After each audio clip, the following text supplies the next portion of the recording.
Le compte tour. C'est le moment pour ceux qui ne se rendent pas compte que tout compte fait, et compte tenu qu'on ne peut pas tout connaître, il faut parfois compter sur les autres pour comprendre l'histoire de l'auto. Porsche, c'était à l'origine de beaux tracteurs, un constructeur allemand, un père et son ptio, un petit endroit entre une porte et une cour, et la 356.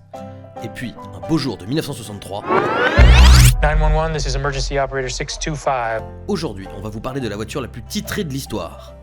Oui, la Porsche 911. Ça aligne ses caractéristiques techniques, son moteur 6 cylindres à plat, son palmarès sportif et les histoires à réveiller les vieux beaux, ça, on les connaît. Parlons plutôt de son nom. Pourquoi la Porsche 911 s'appelle 911 ? On vous explique tout de suite. Ferdinand Porsche, ancien ingénieur de chez Volkswagen, crée avec son fils Ferry un bureau d'études à Stuttgart. Chaque nouvelle commande reçoit un numéro qui désigne le modèle. Par exemple, le 7 est une berline commanditée par le constructeur allemand Wanderer. Pour l'instant, c'est simple à comprendre.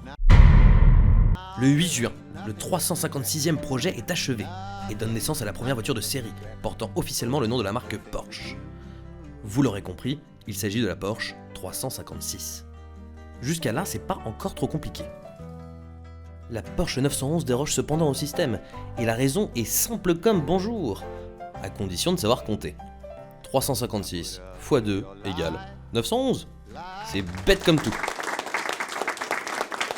Puisque personne à la rédac n'a l'air prêt pour la médaille Fields... Ouais, faites pas genre, vous aussi vous êtes tombé dans le panneau. Dans la perspective d'une potentielle collaboration avec Volkswagen, la nouvelle Porsche se devait d'être compatible avec la numérotation en cours chez eux. Les numéros à partir de 900 n'étant pas encore utilisés, on choisit alors le 901 pour les exemplaires 6 cylindres et le 902 pour la version à 4 cylindres. Porsche arrive avec ses rutilantes 901 comme un cow-boy teuton dans le saloon de l'auto à Paris. Pas de bol, Peugeot se transforme en shérif et rappelle à l'ordre la marque à grands coups de lettres recommandées, pas gentil du tout. Leur rappelant qu'ils ont déposé un brevet sur les appellations à 3 chiffres, comprenant un 0 au centre. Pas chiant les mangeurs de grenouilles. Et pour l'anecdote, ils l'avaient fait breveter pour pouvoir passer la manivelle de démarrage au centre du 0. Encore un ingénieur persuadé d'avoir inventé le fil à couper le butter. Bref, pour Porsche, c'est retour à 0. Enfin, pas 0, réunion de crise. On avait déjà fait mouler les chiffres pour le tableau de bord et la grille moteur. Et vous n'imaginez pas le prix du laiton.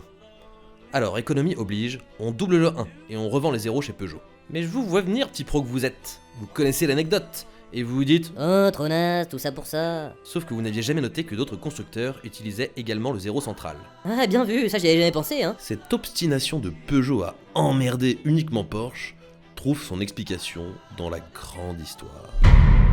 Il s'agit d'une vieille vengeance à assouvir contre le constructeur de la voiture du peuple. Point Godwin oblige, c'est la photo nazie. En effet, la firme socialienne de Peugeot est forcée, dès le mois de juin, à participer à l'effort de guerre ennemi et de sortir en série près de 6500 petits véhicules noirs et brillants siglés Volkswagen, ainsi que de nombreuses pièces détachées, Reich oblige. Aujourd'hui, 911 est devenu une appellation mythique, et Porsche n'a plus vraiment de soucis à se faire quant au cours du laiton. Ah, et au passage, les vrais puristes savent que Porsche a conservé 901 comme nom de code pour désigner le modèle. Alors, si vous voyez une des 82 901 qui ont été produites, sautez dessus.